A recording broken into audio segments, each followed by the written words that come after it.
કોંગ્રેસના ઉમેદવાર તુષાર ચૌધરી ફોર્મ ભરશે. ફોર્મ ભરવા પહેલા કોંગ્રેસ ઉમેદવારની હિંમતનગરની અશોક વાટિકા ખાતે જાહેર સભાનું આયોજન છે. તુષાર ચૌધરીના ઉમેદવારી ફોર્મ ભરવાને લઈને 2 જિલ્લાના કાર્યકર્તાઓ ઉમટ્યા છે. અરવલ્લી અને સાબરકાંઠાના કોંગ્રેસ કાર્યકર્તાઓ રેલીમાં જોડાયા. વીટીવી ન્યૂઝ સાથેની વાતચીતમાં તુષાર ચૌધરીએ ભાજપ પર પ્રહાર કર્યા. તેમણે કહ્યું કે ભાજપે કરેલા મોટા મોટા વાયદાઓ નિષ્ફળ ગયા. સરકાર માત્ર ઉદ્યોગપતિ માટે કામ કરતી હોવાનો લોકોને અહેસાસ થયો છે.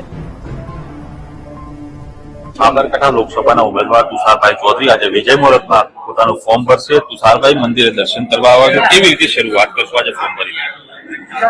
આજે અમારો કાર્યક્રમ એક નાનકડી મીટિંગનું આયોજન કર્યું છે ફોર્મ ભરતા પહેલા.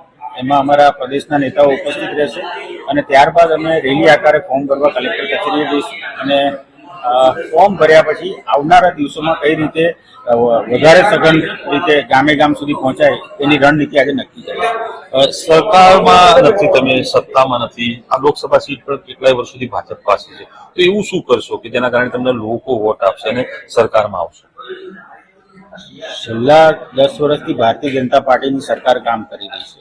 ભારતીય જનતા પાર્ટીની સરકારોએ ઘણા બધા વચનો આમ જનતાને આપ્યા હતા. મોંઘવારી દૂર કરવાની વાત કરી હતી, બેરોજગારી દૂર કરવાની વાત કરી હતી, ખેડૂતોની આવક બમણી કરવાની વાત કરી હતી. આવા જે વચનો આપ્યા હતા એ તમામે તમામ વચનો પાડવામાં ભારતીય જનતા પાર્ટીની સરકાર નિષ્ફળ ગઈ છે અને અત્યારે સામાન્ય લોકોને એવી પ્રતીતિ થઈ રહી છે કે આ સરકાર માત્ર ને માત્ર ઉદ્યોગપતિઓ, મોટા માણસો માટે જ કામ કરે છે. નાના ગામડામાં રહેતા લોકો માટે, ખેડૂતો માટે, ગરીબો માટે, મધ્યમ વર્ગો માટેની આ સરકાર નથી એવું આજે લોકો માની રહ્યા છે. ચોક્કસપણે તો આ હતા તુષાર ચૌધરી કે આજે વિજય મુહૂર્તમાં ફોર્મ ભરશે અને પોતે જણાવી રહ્યા હતા કે આવનાર દિવસોમાં જે કોંગ્રેસ છે આમ લોકો માટે કામ કરશે અને આમ લોકો માટેની આ સરકાર બનશે જેથી લોકો તેમને વોટ આપશે. કેમેરામેન નાજીબની સાથે તસ્લીમ સુથાર, વીટીવી, સાબરકાંઠા.